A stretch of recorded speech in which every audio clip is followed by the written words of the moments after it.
my god. They're like, so now that you're 42, do you know the meaning of life? I'm like, far from it. What? Sorry. Aaron's having a breakdown. It's okay. It's not the first time. Do I want to know? Am I gonna know? Possibly, but not really. Because I don't think I can actually, unless you want to read it, I can't exactly spoil it for you. What are you not spoiling for me? What's the book? What I'm currently reading. Okay. What are you reading? Oh, Are we there let's just yet? get it kicked We're off. not there yet. In the I think we podcast? should be. Okay, Aaron, what are you reading? Okay. I'm reading a webtoon.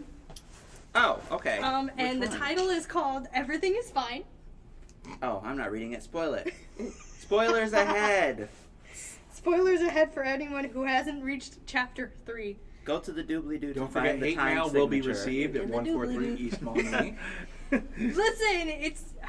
So the premise is essentially, there's Sam and Maggie and they're your everyday normal couple.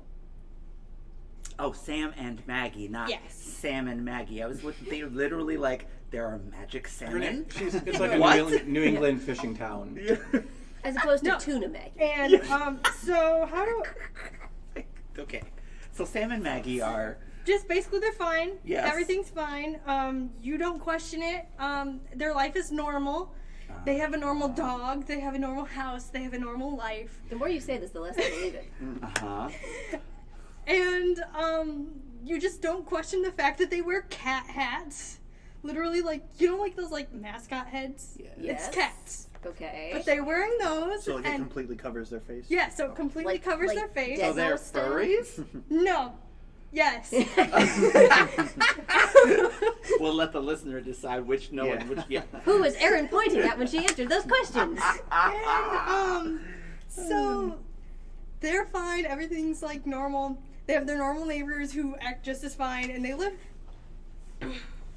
And you know it's all fine, except they're being watched every day by cameras and by the government and everyone around them, and they have to basically act like a 50s nuclear family. There's no children involved yet. But it's essentially like, you know, she's the housewife, he goes off to work, da-da-da-da-da, everything is... So basically it's THX 1135 via Leave It to Beaver. I haven't gotten there yet. We'll see. Well, that's like the premise of THX 1135 is that this guy discovers over time that he's being watched or something like that. No, they already know. Is that They not, already is know. that not also the Truman Show? That is also the truth. Yes. I love the But Truman Show. They already know. That's why they're wearing the masks. Because they can't show any emotion outside of, like, you know, just being their happy, everyday, normal self. Okay. So they have to wear the cat masks. And so far, every single time something has happened, like a little red dot appears in their eye, and I haven't figured that part out yet, so we're not there yet. Okay. But, Okay.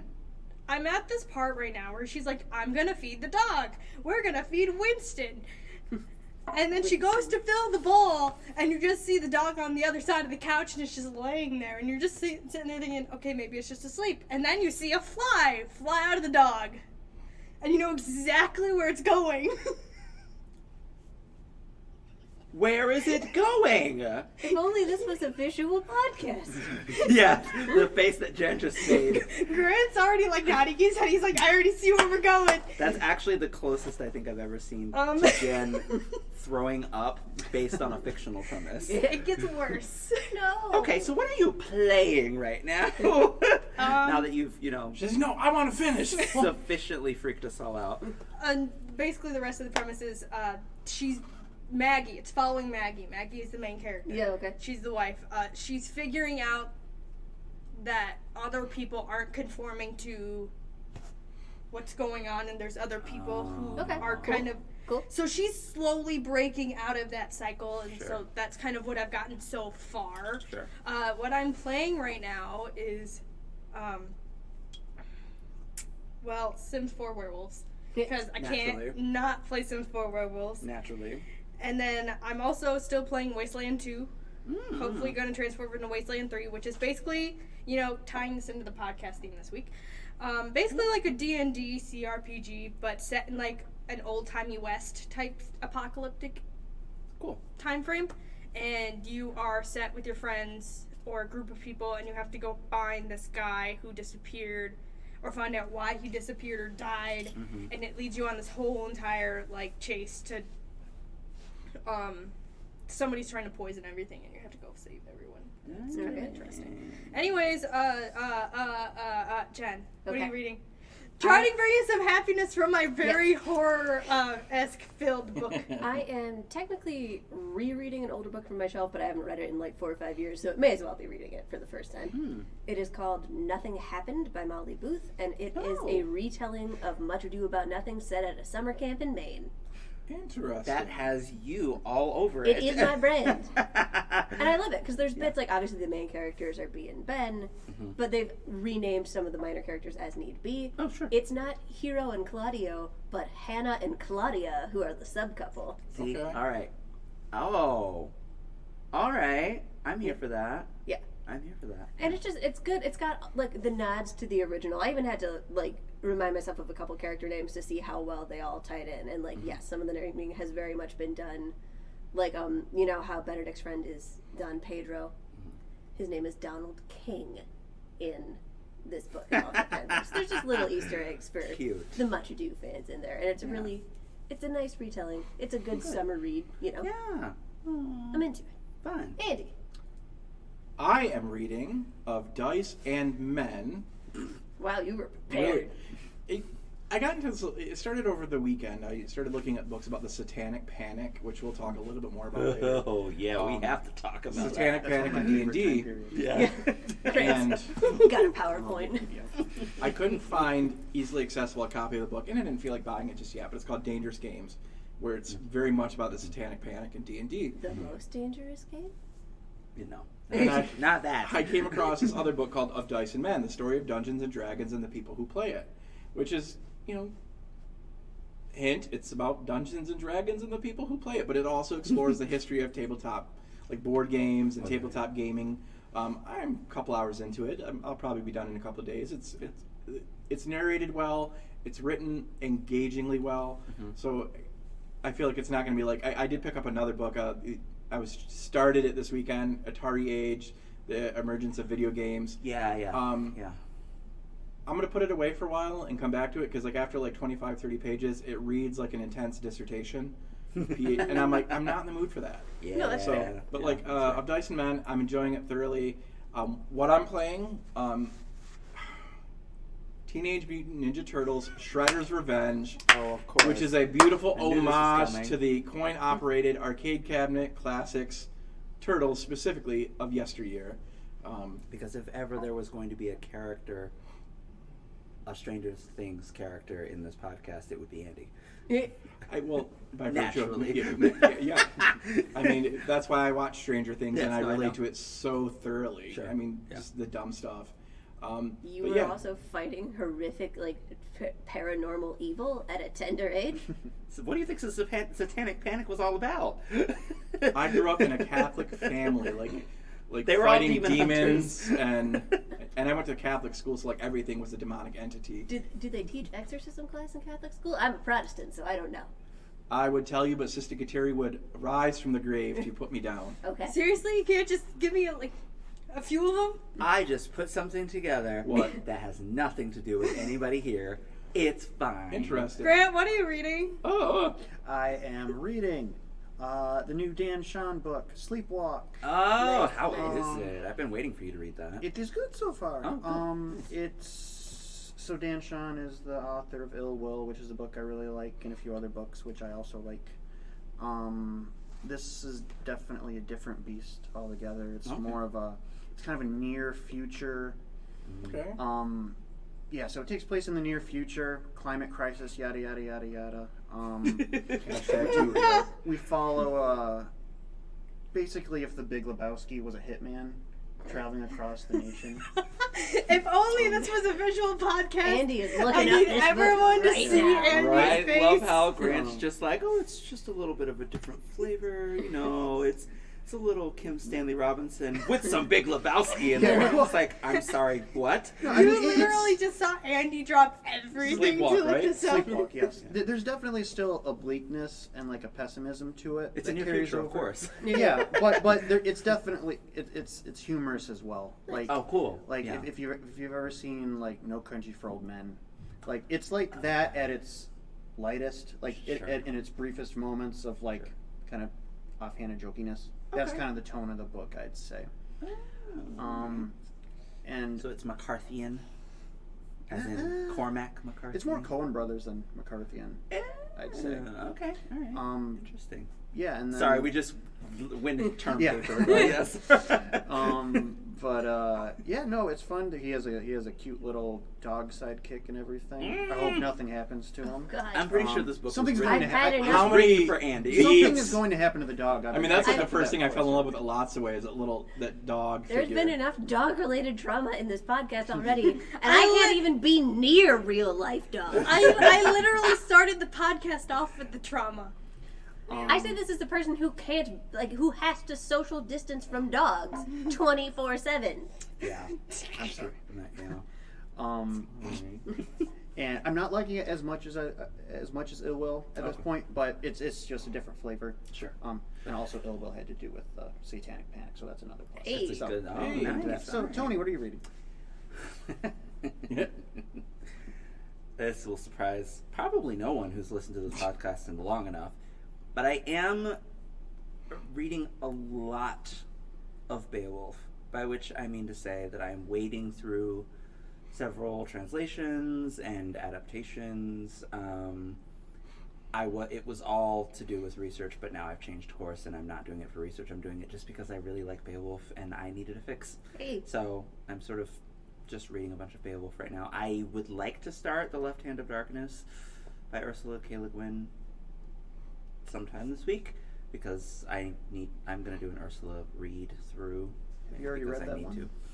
I started that one and I got a chapter in and it was not what I was in the mood unfortunate souls for. over here.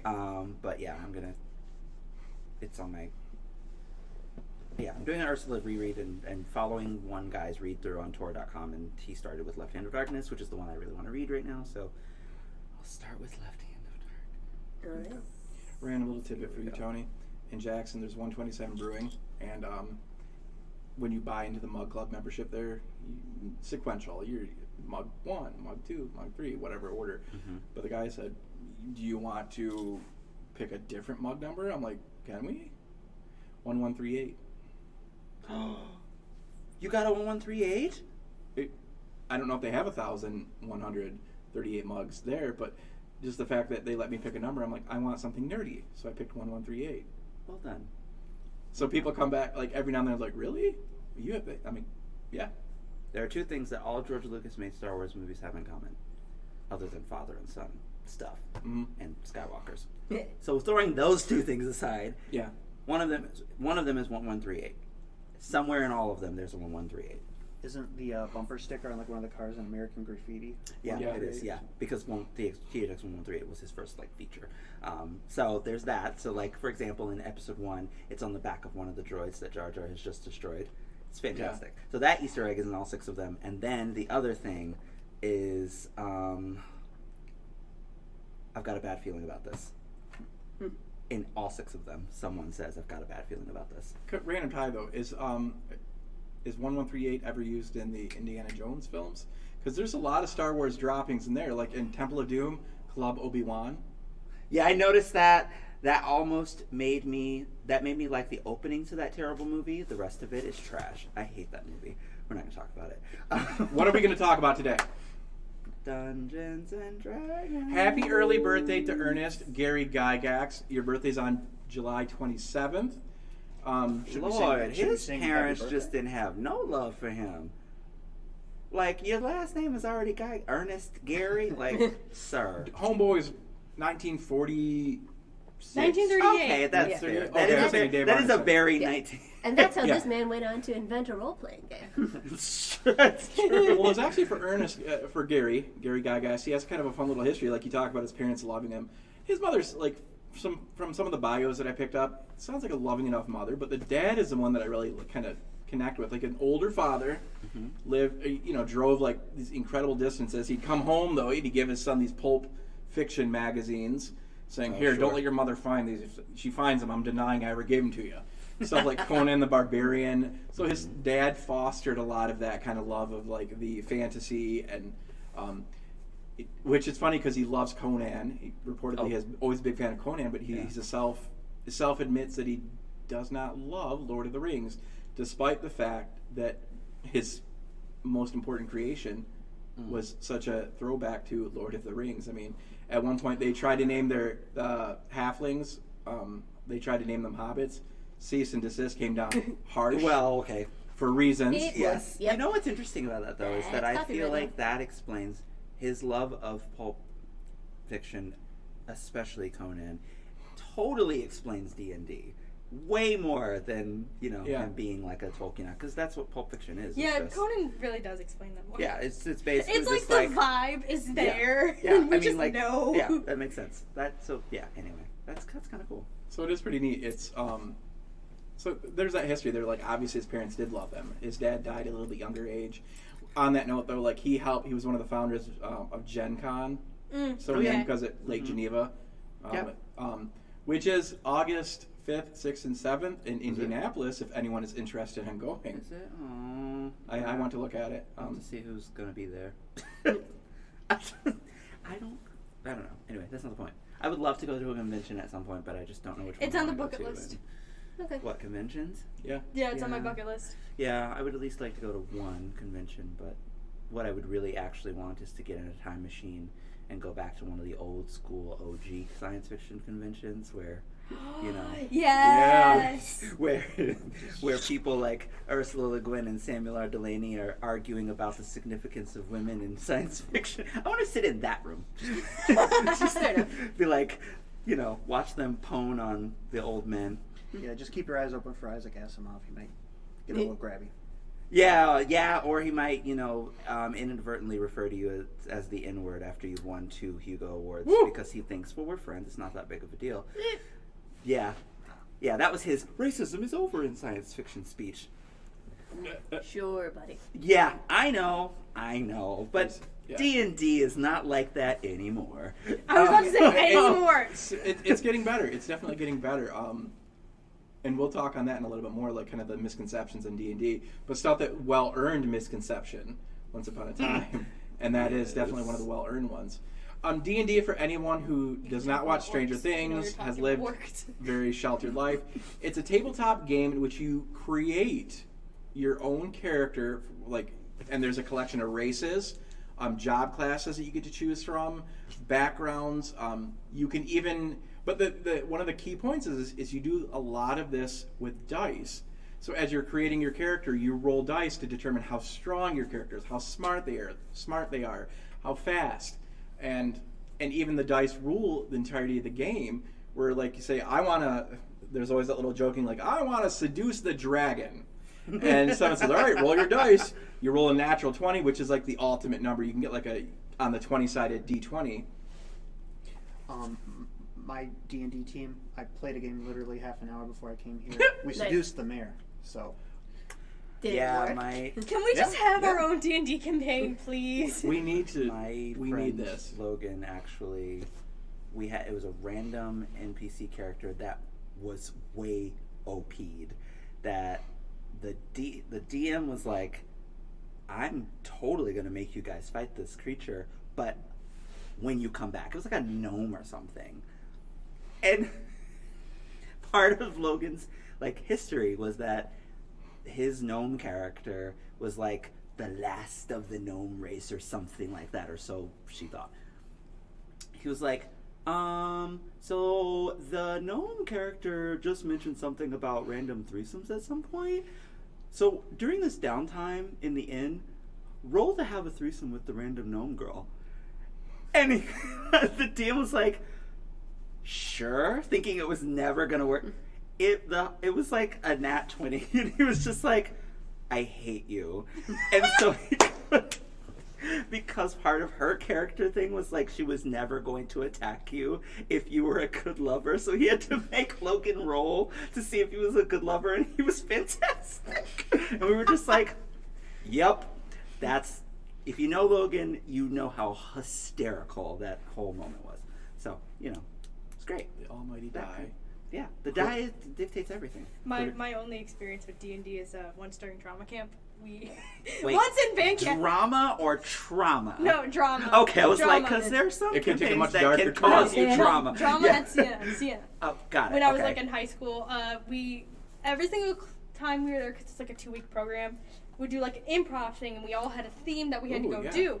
Mm-hmm. And so people got split up into groups, and I got to watch. So my group did an improv based on the whole entire story of that one thing from SpongeBob. It was like the ugliest like fish or whatever, and I don't remember what it is. He was so ugly that everyone died. That one. Yeah. Yeah, and the other group, I'm looking it up at the same time, so hold on. The Ugly Barnacle. Thank you. Oh, yes. That's what we did. Like, we dressed up in wigs and everything, and we did a whole entire, like, storyline for the Ugly Barnacle. It was hilarious.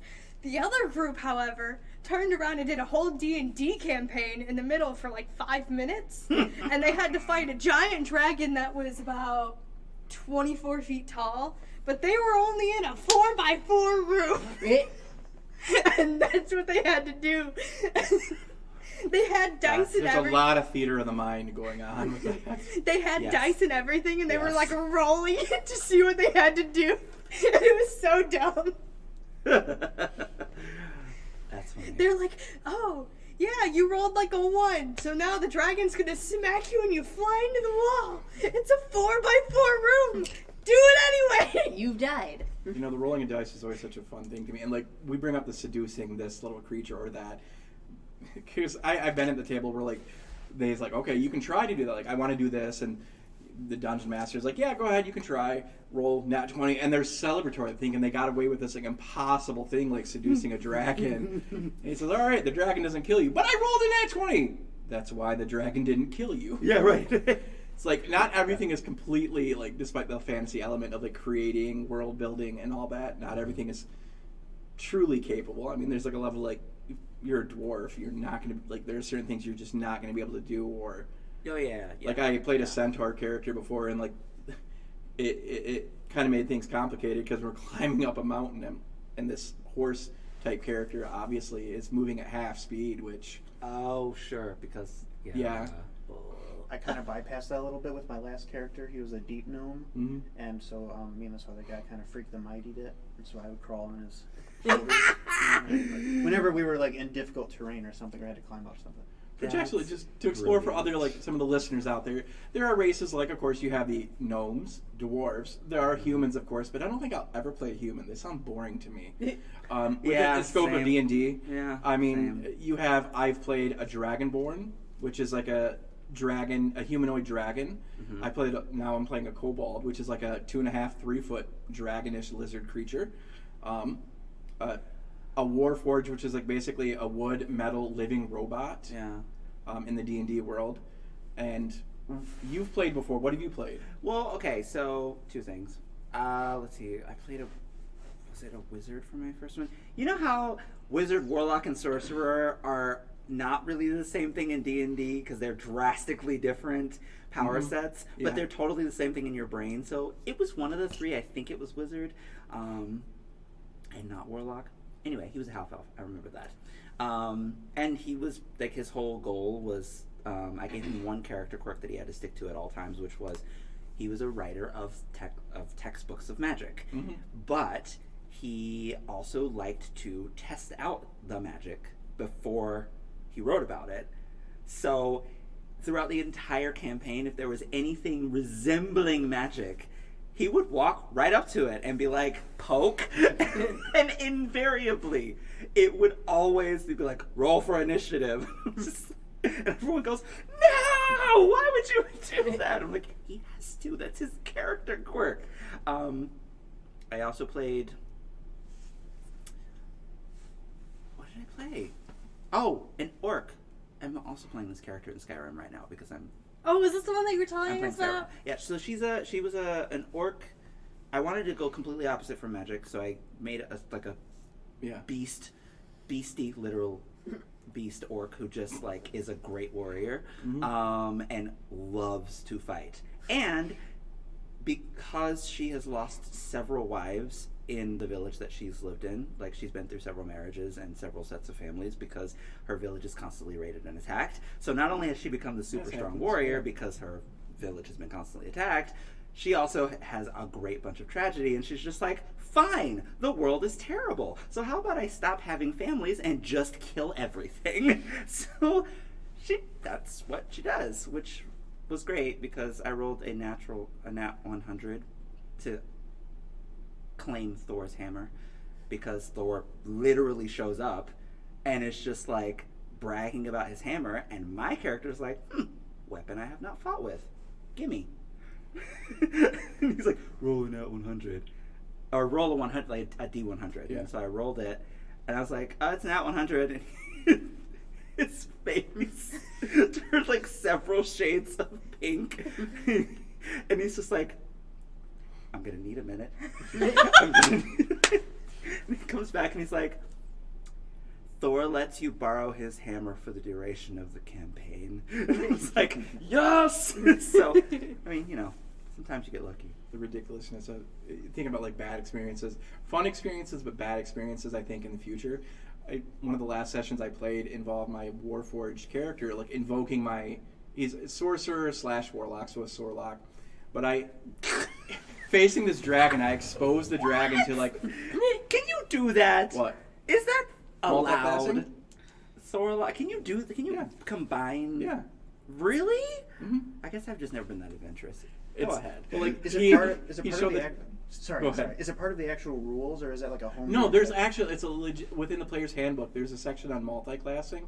Like you have to meet certain prerequisites. Like my Sorlock, because he rides on the attribute of charisma.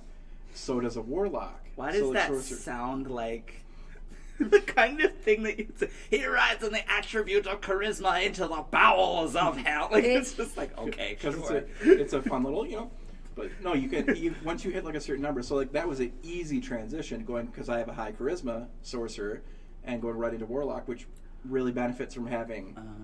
Whereas if I say my warlock or my sorcerer character wanted to multi-class into a fighter, well technically he could do that too because he has a high dex, but like normally you'd think like okay, barbarian needs strength. You have to have a certain strength to multi-class into that, and if you don't meet that requirement, you can't. Otherwise, you can. So it's something to look into. Yeah. Actually, I did want to because I keep thinking about it. We had some homework.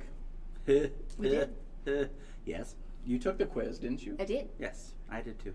So We all did. one of the things is like, yeah, you can completely create, and it really, I think part of the appeal, and there's a later question, part of the appeal of D&D is, as a theater person, I just love going off the rails. Like when I first started to play, I wanted to roll dice You and can't fight do stuff. in theater. But it's improvisational. Oh, true. Okay, that's fair. Fine. But like I nowadays, like 5 years into D&D, I really love the improv, the role-playing side of things. Okay, sure. I think that's one of the appeals to me. Yeah. But one of the things that like earlier D&D was more heavily reliant on, and newer 5th edition is a little increasingly less reliant on, is alignment. But it's still kind of funny because your character might be lawful good, which they're the kind of person that's going to be like a holy knight, like a paladin that says, "Oh, we must abide by all rules and help people at all costs." They're good, but they're rigid. And then you got someone who's like maybe chaotic evil, which that's to me that's kind of like the Joker. They just want to watch the world burn and suffer. Yeah, right. So Yeah. like maybe that would be a good spectrum. Like who would Batman be lawful? No, because he's kind of a vigilante. He's a chaotic good, I think. I think he's a chaotic good. Chaotic Yeah, good. I would agree. Because with he kind of has that moment where he's just like, I'm gonna do what I want. that. Okay, He does But have a that's- rigid. There is an rule set. there is an unfair. That's a sort of an unfair. It's whose Batman are we talking about here? This is Because true. there are some Batmans that are definitely more lawful good in the sense that it's his own law, Right. but it's very much like this is how we do things. We do not verge because it's for the good of all mankind. You know what I mean? So, Right. That's very lawful, but it's also very chaotic if his version of the law is completely outside of what's normal. Societal normal. I think you want him to be chaotic. I do. Yeah. I do. Yeah, I would, But like, I have to like sit there and like. I mean, they don't call him the Dark Knight for nothing. That's just my observation. I could be wrong. Actually, as the Supreme Batman fan, you go first, Tony. What was your alignment based on that quiz that we provided? My alignment? Yeah. Oh, neutral good. Right, we have the same one. That's what Yes. Yeah, neutral good. Yeah. Oh, 2 neutral goods? Neutral good. Yeah. Yeah, that's why I was saying everyone's like neutral. I was surprised that I got neutral good, actually. Honestly, really. Because I didn't like most of the questions. All of the questions are terrible, and I hate all of the personality quizzes like that don't. When it's like, like literally the first question was like, the elders in your family are telling the other family members you have done something wrong. What do you do? And I'm like, well, are they right or not? Oh, I don't care if they're right. That was one of my things that I was like.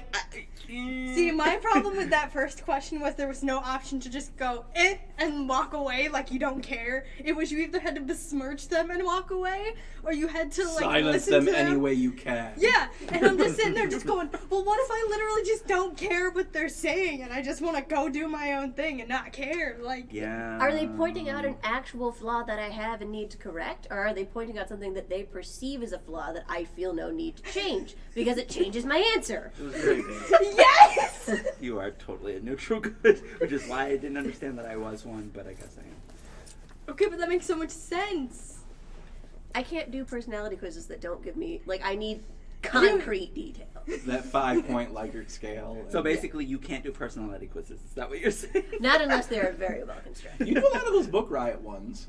Yeah, but they actually give you decent questions and not just these random. Oh, contraire. Those are all. I never take them Depending on too the quiz. seriously because I they're should've just brought like, popcorn. if you were a color, what color would you be? And I'm like, Blue.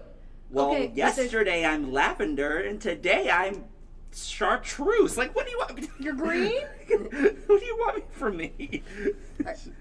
You Go could ahead. be brown, you could be blue, you could be violet sky. Yeah. You're Dracula. What? Because he chose blue. Because she chose blue. Okay. Okay, Grant, anyways. what was yours? Mine was Way off the rails here. chaotic neutral. You're both chaotic neutral? So I had a prediction before Andy says what his is going to be. I had a prediction that he was going to be the only person amongst the group that was not neutral. So yours, Andy, is... Surprising me, because I've taken this exact test Yeah, that before. surprised me too earlier. I was chaotic good. Yeah. Yeah. And given... Speaking of Batman, given the Batman that you prefer, like the style of the Batman character that you prefer, that doesn't exactly surprise me. And also, given the last 6 months in the United States of America, that does not surprise me. Because I know, I can't remember. I did it a year ago when Megan passed me this specific alignment test. Because she introduced me to this one. Of course she did. And Megan back knows then, how. I took it a couple times. I'm trying to because there were a couple responses where you're looking at okay, I would do this, I would do this. Mm-hmm. So I got true neutral several times in a row, and chaotic neutral. Interesting.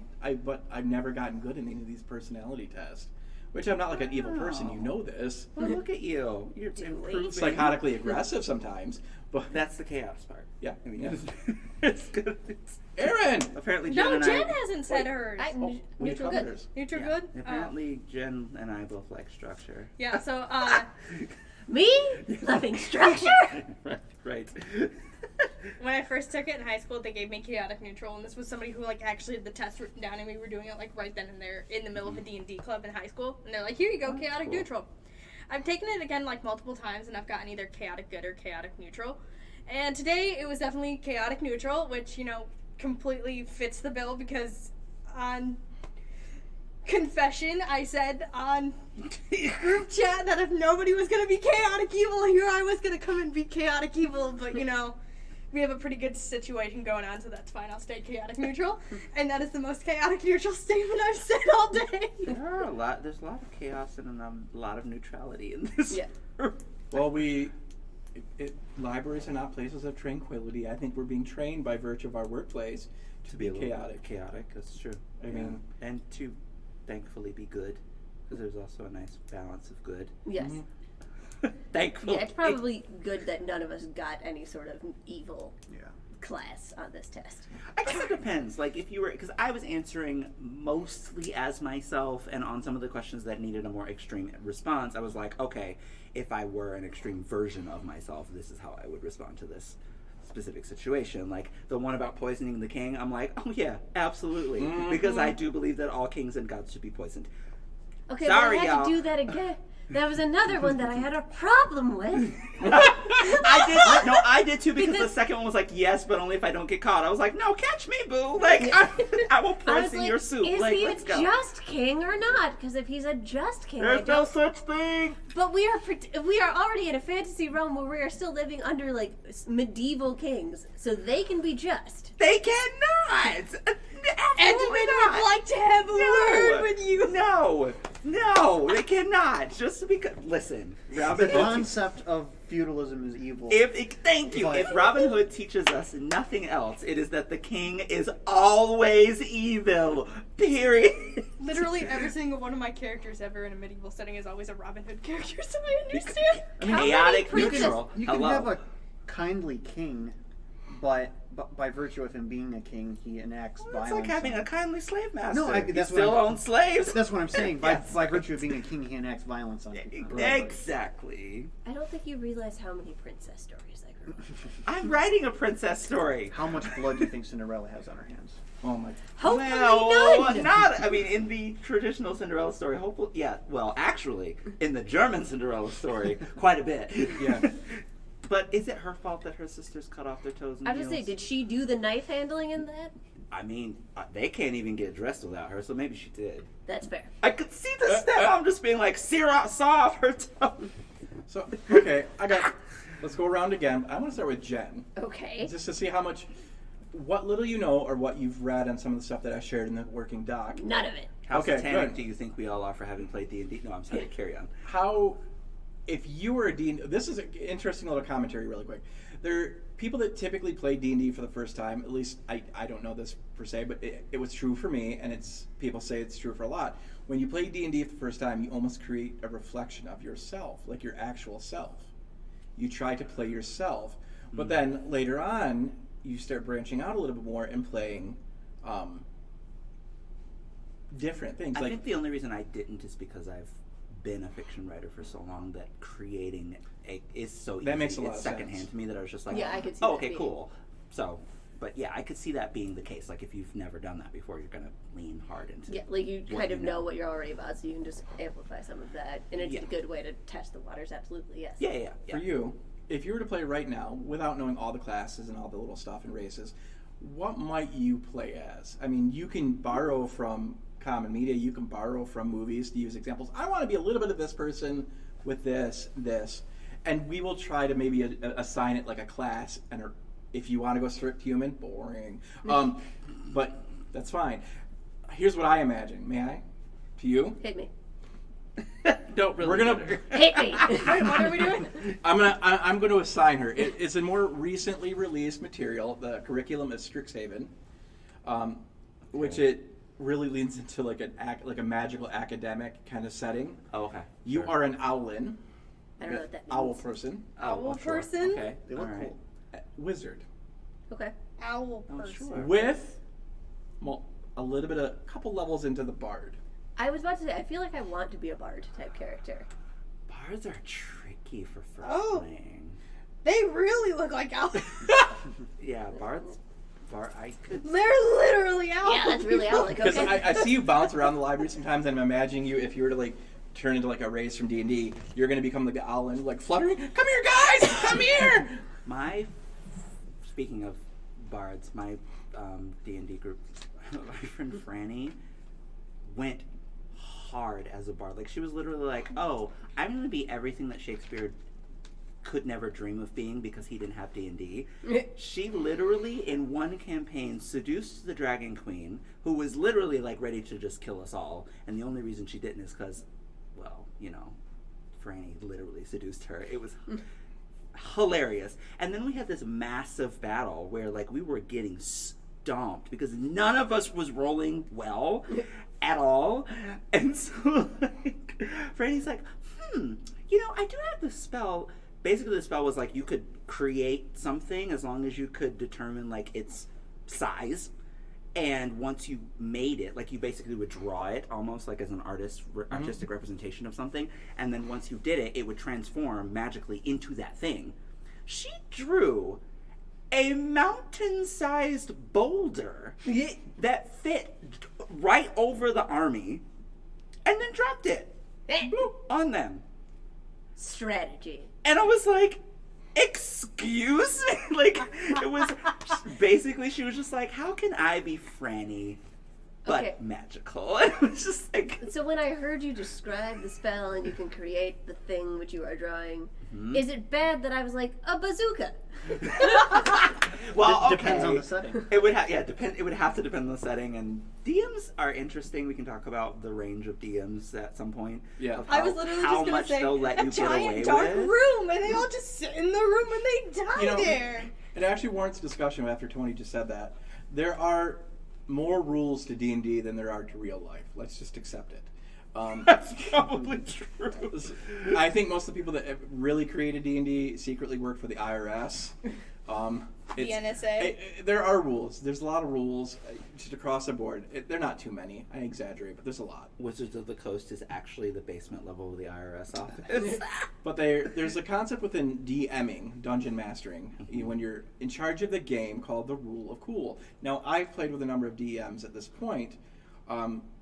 Some are a little bit more rule followery. They follow the rules a little bit more closely. Mm-hmm. Some are a little bit more like, that makes no sense. I'll buy it. Let's do it. And we'll go for it. They'll be like, if you can roll it, sure. But there is like a certain level of, like drawing a mountain. Like I'm trying to imagine, like it's like in some of the games that I played, wouldn't that ever fly with the dungeon masters I played with? Yeah, it was one of those spells that had a very specific parameters, and if you worked within the parameters, like our DM was very much like, all right, if you have a cool spell, I don't mind you using it, but you have to work within the parameters of the spell, and I'm not gonna like blank block you just because I don't want to see that thing happen or I have plans for something else. Like if you can pull it off, more power to you. I think game mechanics wise, one of the most bonkers things that I've done is and it's one of my coolest D&D achievements is like as a fighter, my character, he's a Dragonborn. The DM put me in a corner of this town where I was one single fighter, one player against an adult, and like I'm really trying to let the anger stay because it made me so mad when I came to the table. I'm like, Dan, serious, I'm taking this personally. Did you do this to me? Do you want me out of the game? Like, because I thought like I cannot one character, no matter how high level I was, tackle an adult black dragon. 1v1. I brought that little scaly turd down. Yeah. But like it kind of frustrated him a little bit because like in this DM campaign setting, there are not like strict firearms, not like pew pew pew, but there's a magical. They are pistols, but they're magical, and only certain initiated and trained can use them. And I did like a couple years ago worked out a little system where I trained with the guy who had one. And when that character died, I took it off his body, and I forgot about it for like better part of a year and a half. But then, like I'm rolling really well, attacking this dragon, and the DM, being who he is, like, so this dragon takes to the skies, like, pop! And he just looked at me. He's like, when did you? I can see the realization what just happened. And then the infamous, and a lot of DMs online do this, how do you want to do this? Which is like, because he was the last creature on the map left alive, and everyone's running because they're thinking I'm still going to die, running to get to me in time. How do you want to do this? And I'm like, I got to describe exactly how the dragon fell and how I gored it, like just ripped its like throat open. Always fun and to describe just the pure ridiculousness of like stupid little things like that. Like I love Dice. Okay. But okay. Yes. What are you going to be? We did me. Yeah. I feel like we kind of like. I want to be a bard and I want to be magic, and that's really, I don't know anything about how this game works. I feel like the closest I have come is watching them play Griffins and Gargoyles on Riverdale. Okay. And then they turned Betty into the Griffin Queen and broke everybody out of the conversion camp / like torture therapy place that the nuns were running. Arakakra, maybe. I feel like you'd make a good elf. And I But also I feel wanted like to be able to get to you'd make a you good guys as well. thief character. That could be fun. But yes, Aaron, what character would you play if you would? Oh God. Just going off of my own characters, probably either something like an elf or a halfling character. Okay, Only because I like magic, but I also realize that elflings are not elflings. Elflings, totally. You'd be an elfling. Got it. Yeah, half elf, half halfling. Why not? Yeah. Essentially, like halflings don't all have that magic, and sometimes I like to rely on that. But Yeah. it depends on my mood of the day. It depends, I feel like you would be Thranduil. From The Hobbit. From The Hobbit. Oh, They were a little darker. The energy of Thranduil is including that stupid elk. are you saying I'm Lee Payne? Yeah, you're Lee Payne. Yes, Definitely. I love that. Yes. Love it. Because he's totally a chaotic neutral character with a splash of. Well, no, I mean that's the whole point of being neutral. Like he's definitely a chaotic neutral. Like he's just like, yeah. How do I feel today? I'll help you out because those orcs killed my wife, and I'm still mad about it. I'm petty about it. I'm not helping the humans because they actually need help. I'm helping them because maybe they'll help me kill the dwarves in the mountain. Like, that's a you. But it's also, my character is definitely one of those characters, and this is something that, like, I've noted within my own playthroughs, like Skyrim or anything else that has to do with, like, role-playing in general. Mm-hmm. If it's not nailed down, it's going into my backpack. Oh, yeah. I am one of those people. It's not like, in Skyrim, when I play the game, I don't go through Do you build up your stamina a lot so that you can carry everything on the map? No, I bring a companion and I give it all to them. God, I can do that! I Oh, also have a mod called Cool. Convenient Horses, and because I'm a cheater, a dirty cheater, I like to, you can take the horse with you, and they have a infinite poundage inventory that you can put in their bags. And so I just throw it all in there, and then I take it out when I go home. However, I have a tendency to hoard books, which is totally a librarian thing. But I will go into every single location, and I will take every single book. You know, like how like people are like, I want all the cheese whole wheels. shelf of the books. Yeah, no, right. I will take the whole entire shelf of books, along with every single weapon that they own. Okay. And I will take all of those home, and then I will melt them down and make things. Well, that's cool. And that's like my whole entire thing. Is I will like just I like take all of that. their stuff. And So why- basically, you're a dragon. And every, yeah, pretty much. Because Got every it. single time I get there, like I always do either Thieves Guild or College first. So I'm either like doing the magey stuff or the thief stuff first. Yeah, that's fair. So I'm usually like guild master by like level like 25. If I could, I'm trying to figure out what I would want my next character to be in Dungeons and Dragons. So just, if we ever play, let me just steal everything off like the counter. We go into like a total like inn or I'm gonna up something. my perception so if you like loot my pocket, I'm gonna go back. Stay away. No, I understand. you're gonna have us go into an inn, and I'm gonna be like, there's a giant cheese wheel over there. I'm feeling kind of hungry, and I'm just gonna take the cheese wheel and run away. To it. I feel like I want to play. Ironically, that's how I'm a terrible liar. So if they caught me, I'd be all over. I feel like I want to play a paladin at some point. Maybe not next, but I think I want to try playing a paladin. You're never going to catch me playing a non-magic.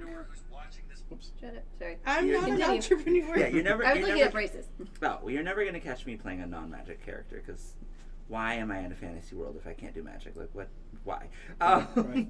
So, yeah, I don't know. I feel like I say that and I played an orc.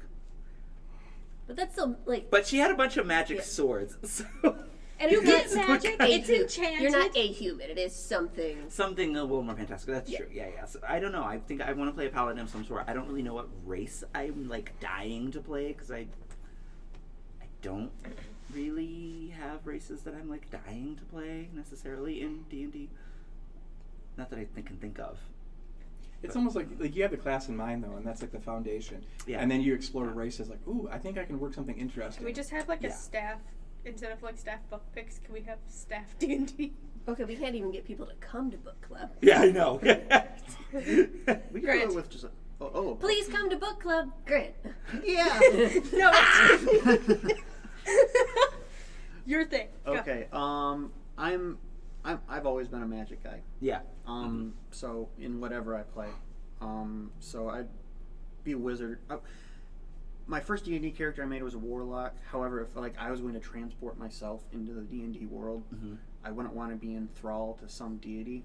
Yeah, that's my problem with And warlocks. Yeah. because I like the seeker of forbidden knowledge part, but I don't like Yeah. being bound to this weird Cthulhu guy.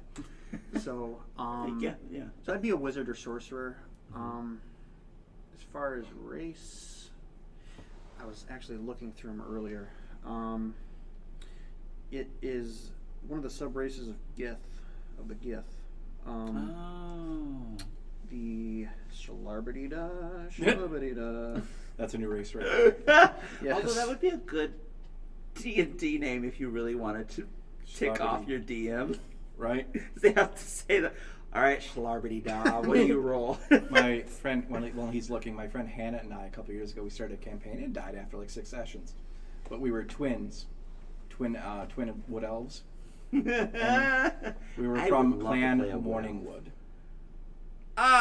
So every time the DM had to like, and he's just like, I hate you too. That's so terrible. They had that same pun in, I think it was Fable 3 or one of the Fables or something. Oh yeah, I do. Yes, vaguely from the 2 days that I played Fable 3, Fable 2. Yeah. The race, by the way, was called the Githzerai. Oh. Oh. Because That's the a fun name. Gith as a group were once controlled and abused by the Mind Flayers, but over time they rose up against their captors, only to fall into civil war and split into 2 sub-races. Mine is the more magic They are a fun race. focused race. Yeah. I've never played them. Really quick, because I talked a lot.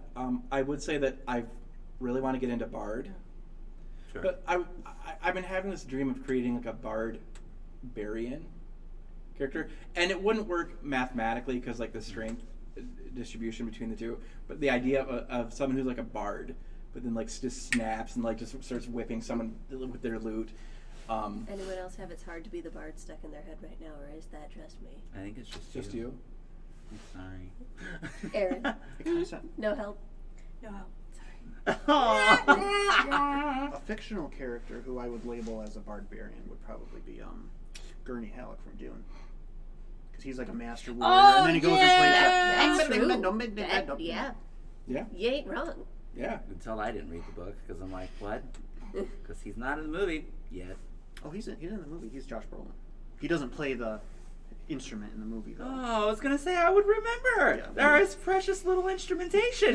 You can see it in the background, but Oh. he claims that there's musical footage. But we'll have to see if okay. there I is. honestly forgot Josh Brolin was in that movie. I also, as I was frantically Googling and accidentally getting an ad playing on my phone, in somebody's rules of D&D, it looks like you can play a fairy, and I want to be a fairy. Oh yeah. Uh-huh. Yeah. They're relatively like witches in the name of the book that they were released in. But Oh, they're yeah. they're a fun little race. What's the size of fairies They're in the small. D&D universe? Like a fairy size, or like They're a little larger? bigger, like 2.5, 3 feet. Okay, yeah. So like my size. Fairy could be Fairy fits you, and Fairy actually could be really fun to play. I'm not sure, like in that barbarian, I'm not sure what race I would go, but because like there's so many races out there that I every now and then I'm like I want to play that. I want to play that. Sure, I have to yeah. look and get inspired. Yes. I think Tiefling would be interesting at some point. I just don't know what to pair it In with. all of my frantic Googling, bard looked fun, and cleric looked kind of fun. Cleric fairy. A cleric fairy, I could see you being a cleric fairy. Maybe you could call yourself Beverly Cleary. Beverly Cleric. Elflings do exist. Sorry. Okay, really quick. I know we don't have much time left. Yeah. I want to talk on one thing. Like, Satanic Panic. Really quick. Oh no. There's not much to really say about it. Like, What? That's why it's people are quick. ridiculous that they got into it. Like in the late This is 70s, what, early the 80s, there was an 80s, yeah. MSU student where the biggest example of the hype was this MSU student went missing. Oh yeah. And the investigations boiled down to like, oh, he was playing D&D. You stop it right now. Our U of M graduate is having a moment over here. Carry on. But Classic Michigan State. Anyways. Right? They're like saying he was playing D&D and all his role-playing friends. It was a gateway to Satan worshipping. So they have all these little fearful beliefs about this young man's disappearance. Which, and I can't remember specific, but like in this situation, he did disappear for a few days. But he wanted to hang out with like his partner.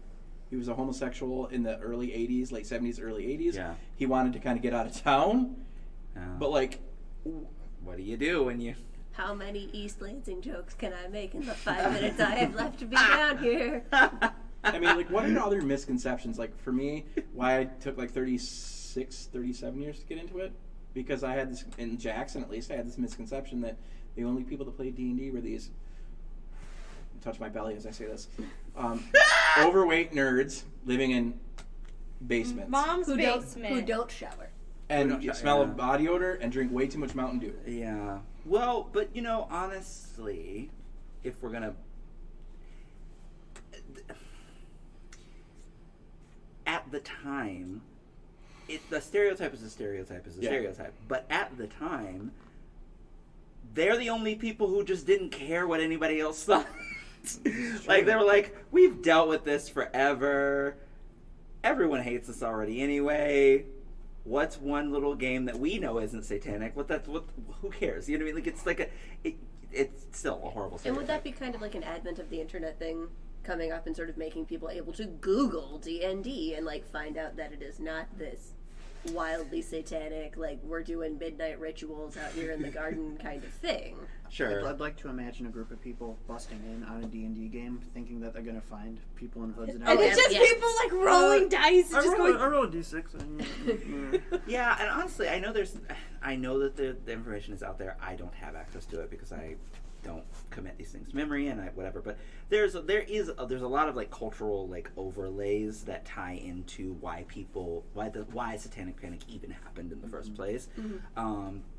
As there would be, but also why D&D gets caught up in all of that. And I feel like the very last sort of like the dregs of Satanic Panic was Harry Potter. In its earliest years was like that was the final time that you had this huge thing that people were like, oh my, because I remember there's a sermon, you can YouTube it. I don't want to say which group it's from, but still, you can Google it or find it on YouTube, where a guy in the sermon, this is in 2001, literally takes a Time magazine article that Pollywog appears on and compares that and Harry Potter, because he's like, and this is the people who do the merchandising for Harry Potter is a subsidiary of this, which is a subsidiary of this, which is a subsidiary of Wizard of the Coast, and those are the people that make that demonic Dungeons and Dragons. And I just like I wanted to pass out. I was like, so Pokemon, Harry Potter, and Dungeons and Dragons are going to send us all to... Yep, I remember growing up in those 90s. I'd like to think we've seen the last of the Satanic Panic, but I would also say buckle up. I would say buckle that up, kids, I think that it is no longer a viable thing in terms of entertainment. I would say that the thing that people are terrified of now is tied into like everything to do with like identity and that, and that's not quite the same as Satanic Panic. It's something else, which is horrifying. But yeah, it comes from a similar place, and I'm hoping we're I know we gotta go in a second. I'm hoping we're seeing and I'm the gonna dying be up pretty shortly after. crashing of the yeah. Okay. Really quick. Oh, go ahead. I'm gonna run, but Aragorn, Legolas, Thranduil, go. Oh, That's rude. I was actually gonna say. That's actually what I was gonna put out there. I love that. As you're walking out, I was gonna suggest Tolkien, Le Guin, and Martin. Kilmern. Sorry. I mean, we He's can't. killed so many people. Okay, first of all, 2 of those are already dead. But I would say I am totally... I don't know that she would be someone who would... Her husband might disagree. I don't know what living with her would be like. But I would totally marry Le Guin, just based off of her ideas. Because, and also, she's someone you can really like talk these things through with. She'd just be an interesting conversationalist throughout a marriage. I can get down with that. And I would kill Tolkien and have some fun with Martin. One, because Tolkien's already dead. And he only... Listen, I want to kill his legacy. That's what I want to do. I am so tired of him being the bastion of all things fantasy when even he knew he was not. He wrote Lord of the Rings. He did a fantastic job doing it. I think it is a work of genius. I think it is clearly one of the best works, if not the best work of the 20th century. It is astounding. It stands head and shoulders above so much of what was published in the 20th century, which actually is, I mean, there's quite a lot of good things in the 20th century. But he is not the reason we all read fantasy in the way that we do. He is one person who did one thing really well, and everybody else paid attention to it and was like, let's make some money. And they're the reason that we have the fantasy field that we have. Do you know what I'm saying? Mm-hmm. So there's my... Grant's heard me make this argument earlier this week. But that's my thing. Kill Tolkien, kill his legacy, give me some Martin for a night, so I can, read Winds of Winter while he's asleep. I don't know if I want to let you read this or not. Yeah, right. Right, I'm going to hack his computer, and do the whole thing. And I'm going to marry Le Guin because... Do you know reportedly he uses, when he writes his books, he writes them on an older computer that's not connected to the internet? Yeah, and he has his offices in a tower that he built in his backyard because, one, he's a nerd who has money to build a tower in his backyard, but he also, there's no internet access in that whole building because, yeah, he doesn't want, when he goes to write, he must. So I dare say I hope you all listen to this through its end. Yeah. I hope you have a idea what D&D is all about. I hope you have an interest in playing. Or at least come and ask us if you don't. Yeah, we can tell you. Or we can set up a time when you can come play. That would be ideal. Yay!